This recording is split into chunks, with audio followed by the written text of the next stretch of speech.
You've traveled a lot, Mr. Green. I'm told the customs officer will check the passport at the immigration control, is it true? Yes, so get it ready at that place. What about the visa? Well, it's placed on your passport and they'll check both of them. I see. Is it true that we'll have to state the purpose of going to a certain country? That's right. People go abroad for different purposes. Some for leisure, some for business, and some for other purposes. I'm going to Europe for sightseeing. What should I say if they ask about my purpose? Just say, sightseeing. That's enough. Do they have any restrictions on the articles we're carrying at the customs, Mr. Green? Yes, they'll check to see if you're carrying any contraband. And sometimes they'll ask you to declare things, make a record of your foreign currencies and so on. Are all the belongings subject to duty? Oh, no, your personal belongings are not dutiable. Clearing customs. To avoid trouble, the immigration rules and customs regulations must be strictly observed. Generally, it would be a good idea to get as much information as possible about the country you are going to before leaving. When you arrive at a country, you clear customs. A lot of countries have two channels, the green channel and the red channel. Some countries, like India, have three channels, the white channel, the green channel, and the red channel. If you have more than the duty-free allowances or prohibited goods, you go through the red channel and declare them to a customs officer. If you otherwise have nothing to declare, you go straight through the green channel unless you are asked to stop by an officer. Passport and embarkation card, please. Here you are, sir. Where are you from? I'm from China. May I see your passport, please? Of course. Here you are. How long will you stay in New York? For about a month. Morning, sir. Passport, please. Here you are. Why two? Whose is this? That's my wife's passport and visa. She is here. A passport is a travel document that identifies the holder as a citizen of the country. A passport also requests other countries to give the holder safe passage and all lawful aid and protection. Sometimes a passport must have a visa, official endorsement, from the country a person desires to visit before entry into that country is permitted. Generally, the government issues three types of passports: diplomatic, for people going abroad on important government assignments; official, for other government employees; and regular, for people traveling overseas for personal reasons. Many countries do not require citizens of certain other countries to have passports. United States citizens, for instance, do not need passports to enter Bermuda, Canada, Mexico, and most of the West Indies. Would you open this suitcase, please? Sure. How many packs of cigarettes do you have? About 7. Thank you. Have a good stay in New York. Thank you. Are these yours? Yes, these are my personal effects. Are you here for business or leisure? For leisure. Don't you have anything to declare? No. Thank you. Have a good stay in New York. Thank you. Don't you have anything to declare? No. You have to open all your suitcases, madam. All right, when you travel, you can have the most unusual problems. Like the one I had after my trip to Switzerland last year. I went there to ski, and that was how I spent almost all my time. I did buy some souvenirs for my friends, but I couldn't buy anything expensive because it cost so much to ski and to pay the round-trip fare. My reservation was for only 3 weeks, and before I knew it, it was time to come home. After I boarded the plane, I was so excited about telling my friends about my trip that I couldn't sleep at all until I reached home, my destination. When I was coming back through customs, I was wearing a Swiss watch that I bought in my hometown. But the customs agent thought it was contraband that I was bringing back from Switzerland. After the long flight, I was too weary to argue with him, so I ended up paying duty on a watch I already own. Don't you have anything more to declare? No. These are gifts for my friends. I'm sorry. I'm afraid I'll have to check these, too. Am I allowed to bring in the fruit? Sorry, perishables are not allowed. Do you have your customs declaration? May I give you an oral declaration? So you're here for the first time? Yes, I am. What are you declaring? Just my camera and personal things. How about my briefcase? Open that, too, please. What's in the case, ma'am?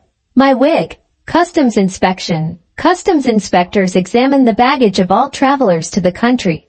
All articles acquired abroad must be declared, that is, they must be identified and their value given to an inspector. If a person fails to declare an article or understates its value, the article may be taken away and the individual may be fined. In the United States, articles totaling up to $400 are exempt, free from any duty, if they meet certain regulations. For example, the articles must be for personal use, and the person's trip must have lasted at least 48 hours. Also, the articles cannot be prohibited or restricted by federal regulations. The $400 exemption can be claimed by a person once every 30 days. The 48-hour rule does not apply to trips to Mexico or the Virgin Islands. If a traveler cannot claim the $400 exemption because of the 48-hour or 30-day restriction, he or she may claim a $25 exemption. However, a person must pay duties on all articles if their total value exceeds $25. Duty rates depend on the type, value, and quantity of the articles. Do you have anything to declare? Yes, I bought a watch, which costs $50 and a new suit, $50. You're allowed $100 duty-free, so you don't have to pay any duty on your watch and suit. Thank you, sir. Anything else besides these? No, except a bottle of scotch and a carton of cigarettes. Do I have to pay duty on the liquor and cigarettes? No, the law permits you to bring in 2 bottles of wine or liquor and a carton of cigarettes duty-free, if purchased in a duty-free shop. Thank you very much. I'm sorry, sir, but in this item you will have to pay import duties or leave it in bonded storage. How does bonded storage work? We'll check it into the bonded storage room and give you a receipt. When you leave the country, you can claim it there. You have to pay for this camera. No, please don't. This is for my personal use. You have a lot of gifts. You have to pay for these 2 items. Almost all are for my friends in the States. Exemption and prohibition. Prohibited items are different in different countries, generally including illegal narcotics and dangerous drugs, obscene publications, and switchblade knives. Certain items, such as firearms, fruit, meat, and vegetables, are either prohibited or require an import permit. In the U.S., for example, federal laws allow the importation of up to 1 liter, 1.06 quarts, of alcoholic beverages and up to 200 cigarettes and 100 cigars for personal use. In Canada, when returning to Canada after a 48-hour absence, a resident may claim an exemption of up to $100. After any 24-hour absence, an exemption of up to $20 is allowed. Once a year, after a 7-day absence, a traveler may claim an exemption of up to $300. Let's take a look at this bag. Can you open it? Yes. Is this camera a gift for someone? No, it's my camera for personal use. Put your suitcase on the counter, please. Do you have any gift, plants, or food in it? Yes, I have some oranges in my suitcase. It's okay. Take it to counter 2, please. See? It's down there, okay. Could you put that suitcase on the counter and open it, please? What's inside? A package of green tea and some bananas. I'm sorry, sir. You're not supposed to bring fresh fruits into the United States. I'm going to confiscate them. Oh, that's too bad. Airport security became a serious problem during the late 1960s and early 1970s because of many airliner hijacking attempts and the rise of international terrorism. Since the 1970s, air carrier airports have been required to follow security regulations. Under these regulations, airline employees must inspect all baggage that passengers carry onto the plane.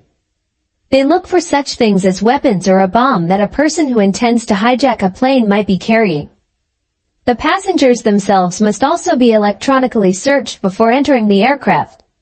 At every airport, passengers must walk through a device that detects knives, guns, and explosives. In addition, airports are required to have police officers nearby in case a possible hijacker or terrorist is discovered or other problems arise. How long do you plan to stay? About a month. And what's the purpose of your trip? I'm going to visit friends. Will you be doing any other touring while you're here? Maybe, I'm not sure yet. Okay. Do you have with you now more than $5,000 in any form of currency, checks or traveler's checks? No. Are these yours? Yes, these are my personal things. Are you here for business or leisure? For leisure.